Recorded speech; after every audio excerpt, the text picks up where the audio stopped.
Hi guys, it's me, Ruowen Huang. I was originally having a client this morning, but then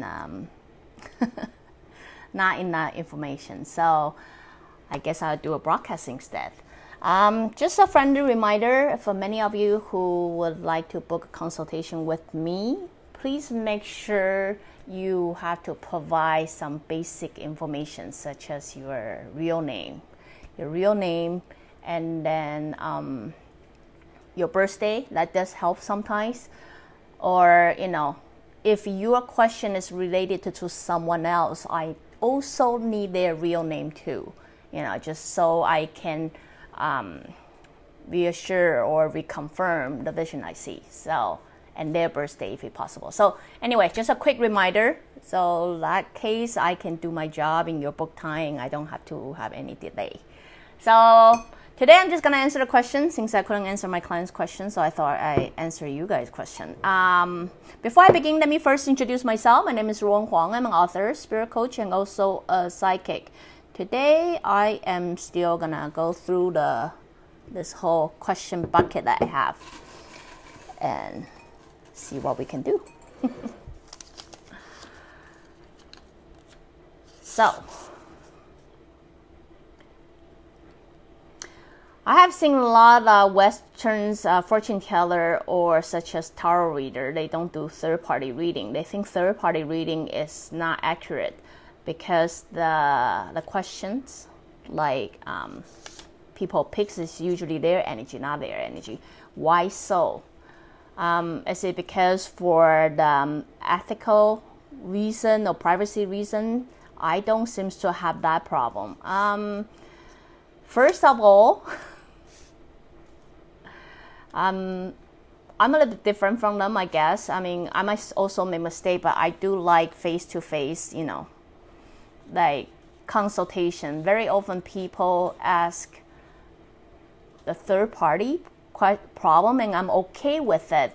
Probably because I go directly to their source. So that's also another reason why that you would know I require you guys to provide me with their information, not your information. I don't care about your personal opinion to them. I need to know their information in order to know what their problem is, right? So in regard of tarot card or some fortune teller that does use the tool, whatever tool that is, I do recommend it's better that you don't ask third-party question. That the reason of that is you can ask a question that relate to you. What would that people did to me? How would me respond or go in the future with that person, because it still relate to you, and your soul will most likely have an answer for that. But if you're going to pick an answer for other person, which I also did a couple experiments for with you all, right? I also did a couple experiments with you all, and I do realize what you think, your perceptive of it will impact the result that you get.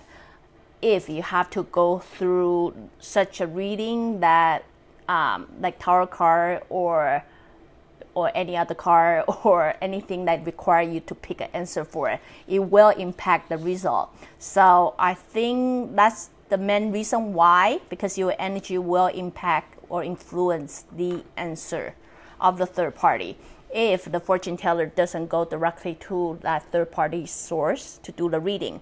So I don't think it's really ethical privacy problem, just because under the universe there's nothing people don't know. If you don't know, it's because it's not time for you to know yet. But, hope that answered your question. The second one. I want to know, when the soul finish their last lives, what made them decide to continue the next one? In what point of time would they decide to start the next one and choose the parent they wanted? When they finish one life, in what point they decide to come back to life? Okay, under the universe, there's no time and space difference. So what human believe there's a time there, it doesn't really exist. So I would say once a soul finish their life, they will understand. They go to the all-knowing status of mind. The all-knowing status of mind means you don't need time to really understand what your lesson is, and then you will be able to understand what it is that you miss in the previous life, what it is that you're supposed to do, and in what lesson will really help this soul to evolve the fastest. Based on that plan or platform, like a soul decided a direction or blueprint, this is what I'm going to work on. Based on that, they choose the parents that work for them the most, or able to create a platform and also give them strength. Remember, you choose your parent not only just give you tests, but also creating a strength that you're going to need in order to overcome your purpose of, test of life or achieving purpose of life. So based on that, you would choose a set of parents. So that parents might happen very quickly, which sometimes a soul able to reincarnate right away. Sometimes they will have to wait a little bit. So I would say what deciding the point that they're gonna continue the next life is depending on the platform that's formed, and then what they are, if they have the perfect platform or candidate to help them to fulfill that purpose of life. Hope that answered that question. I'm always picking the question on the English broadcast. I have seen the news, and then some people decided to freeze themselves until the future technologies become more advanced, and then they freeze themselves.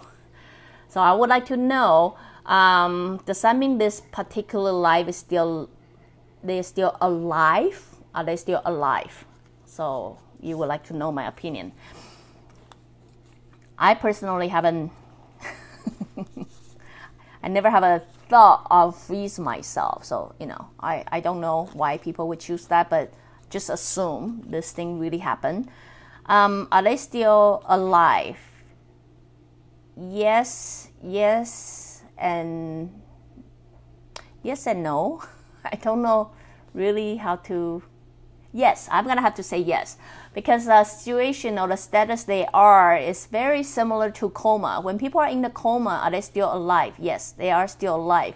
They might use a very small percentage of their soul to remain in their body, so keep this body still living, right?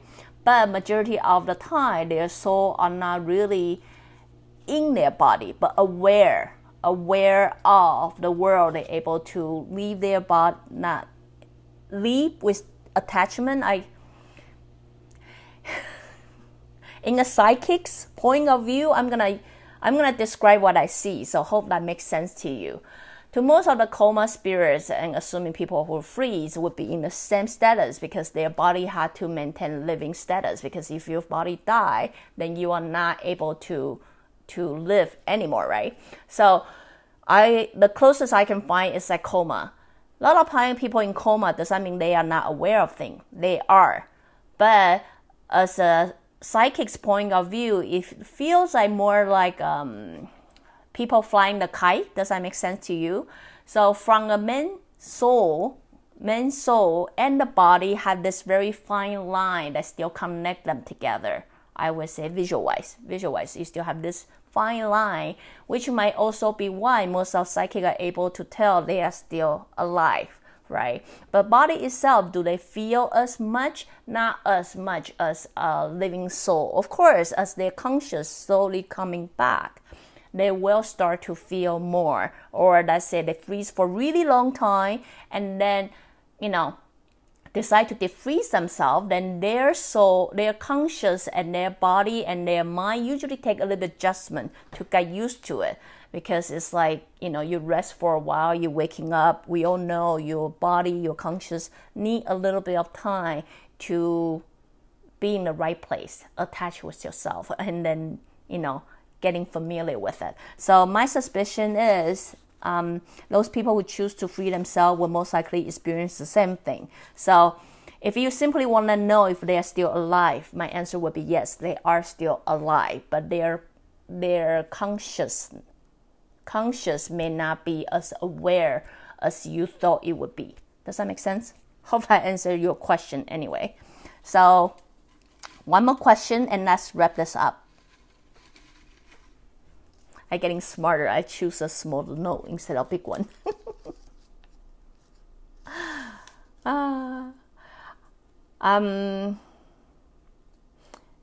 They would like to know some animal communicator. They just have to look at the picture, know the pet's name, and then they can communicate with that pet. The answer is yes, because it's like a lot of psychic, including me, if you give me the name or birthday or sometimes just show me the picture, I'm able to access the database. Does that make sense? It's basically open the door, give out the connections for the psychic or the medium to connect with that person. So in this regard, I will say if some pet communicator are able to communicate with a pet simply by the name or their picture, is very possible. Well, it's very possible, even for me too. So anyway, I hope that answered the question. Still have tons of questions. I don't know when I'm going to finish it, but hope soon. Again, if you like what I'm doing, you can always join me live on Facebook or go to subscribe my YouTube channel or my website, ruowen.com. Till then, next time. Bye.